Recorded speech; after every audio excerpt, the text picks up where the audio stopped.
Welcome back to Nails with Janelle. I'm an 18-year-old nail tech and live in Tallahassee, Florida. On my channel, I discuss all things nails, client stories, nail tutorials, and the behind the scenes of being a young entrepreneur in the nail business. In this video today, I'm going to be doing a foreign acrylic soak-off.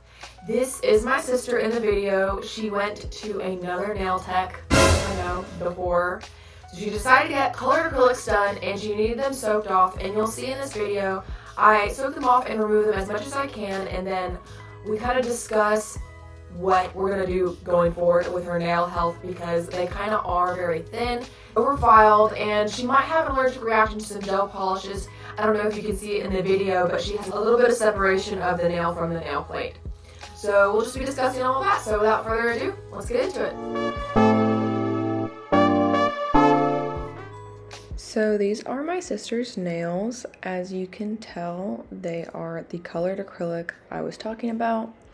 To start, I make sure I have my dust collector on. This is the new Makartt dust collector that I recently unboxed. So I will also be kind of giving an update on it at the same time as this acrylic removal. I will start by debulking the product with my coarse carbide bit. This is just kind of thinning everything out to help with a faster soak-off process. Here I'm just checking to see if that is the natural nail or the physical tip that they glue on before the acrylics. She said it was her natural nail, but there was still a little bit of plastic residue left. Just make sure that whenever you're doing these removals with the e-file that you're very careful about how deep you're filing and that you're not touching the natural nail with the coarse carbide bit, because that can be very harmful and unnecessarily thin out that natural nail, which she already has a lot of problems with anyway, because she likes to do her own nails occasionally and she will overfile the nails and just have a lot of sensitivity afterwards. And she said that when she went to go get them done at the other nail salon, they also overfiled her nails to the point where they hurt.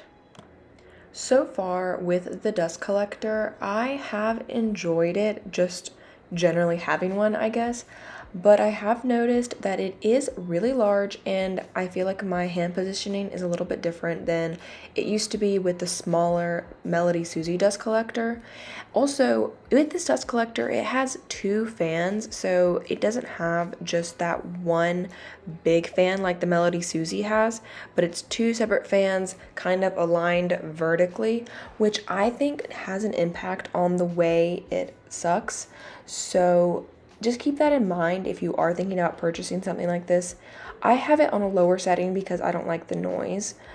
So here I am soaking off the acrylics with some cotton balls and 100% acetone, and these nail clips that I find just are much easier than wrapping the nails in tin foil. So just make sure that cotton ball is really saturated with the 100% acetone, because if not, it's going to be really difficult. And it still kind of is difficult. Honestly, acrylic is just really annoying to get off for me, kind of why I don't like to use it, not to mention the smell and everything. But I just use this little scraper tool to kind of get all of the flaking parts off.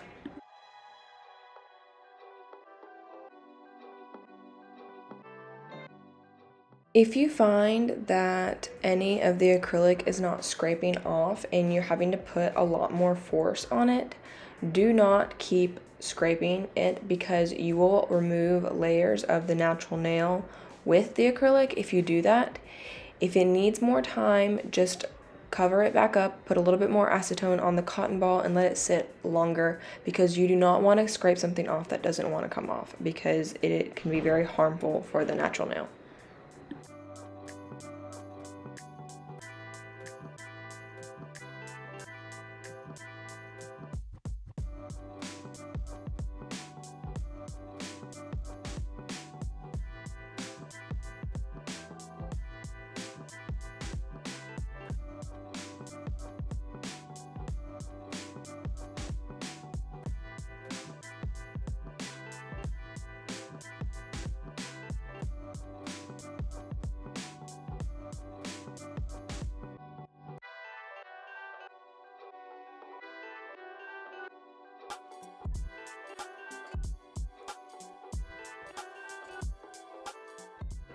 So once I've removed a lot of the acrylic by soaking it off, I do go in with my e-file and kind of remove that softened acrylic. It makes it a lot easier, but you do have to be very careful when doing this because you do not want to file the natural nail. You'll notice I say that a lot because it is very important to have good nail health, and you do not want to damage your natural nails because it hurts, it's not healthy, it's no fun, just something that you want to always avoid.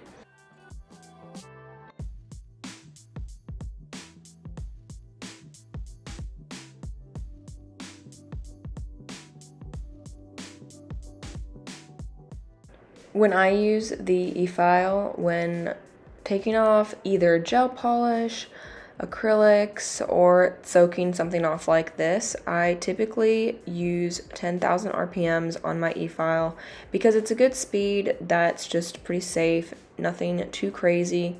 I know some people will use the e-file on the highest speed, like I've seen it recommended to do that, but I would not because the e-file's highest speed to me is like, when you're driving a car, you're at least you're not supposed to drive it as fast as it can possibly go. So same thing, I like 10,000 RPMs, sometimes 12,000 if the product is very stubborn or if you have a good bit for it. Something else that I've noticed with this dust collector is it is kind of difficult to keep the top clean. So the dust tends to stay on the metal grate at the top, where with my Melody Susie, it was very easy to take a brush and just kind of brush the grate and everything would fall down into the filter. It's a little bit more difficult to do that with this dust collector. I notice it sits longer. It's kind of a little bit harder to get all the dust to fall back into the grate.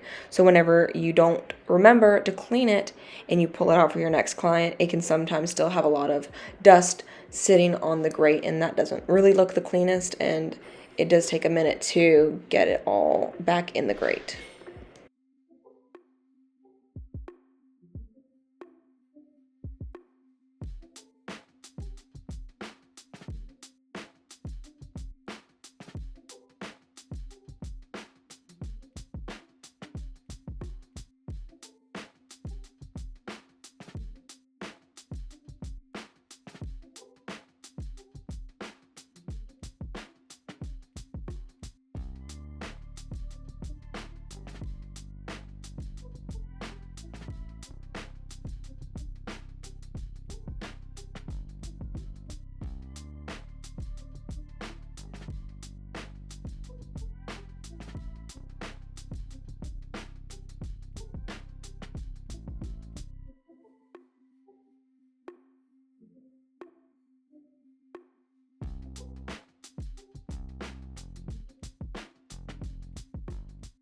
It was at this point where my sister and I decided that we were going to do a natural nail manicure instead of doing gel nails again because I noticed on her thumb that it looked like there might be an allergic reaction to the gel, and she was just telling me about how when she did gel polish on herself after the fact, she would have itchy nails or it would kind of be just aggravated. So since her nails were so thin, I decided to just do a natural nail manicure and let her nails grow out and just do regular polish instead of gel or arbor band or anything that will kind of irritate it more or thin out the nails more than they have to be. It's super important to be able to have these conversations, not just with family and friends, but with clients who have obvious concerns with their nails or they have issues with their natural nails. This is the thumb that had the separation. You could probably see where it's a little bit wider in the center. So just to keep a lookout for these kind of things.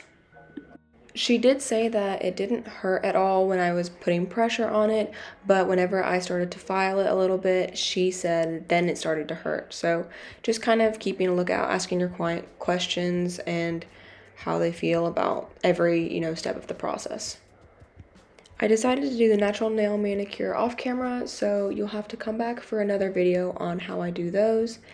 And I hope this video was helpful, just kind of a walkthrough of what I would do if somebody came in with some acrylics on that I didn't do, just the way I kind of go through the step-by-step process. And you'll notice that I left some pieces of acrylic still on her nail because I really didn't want to overfile the nails more than I had to.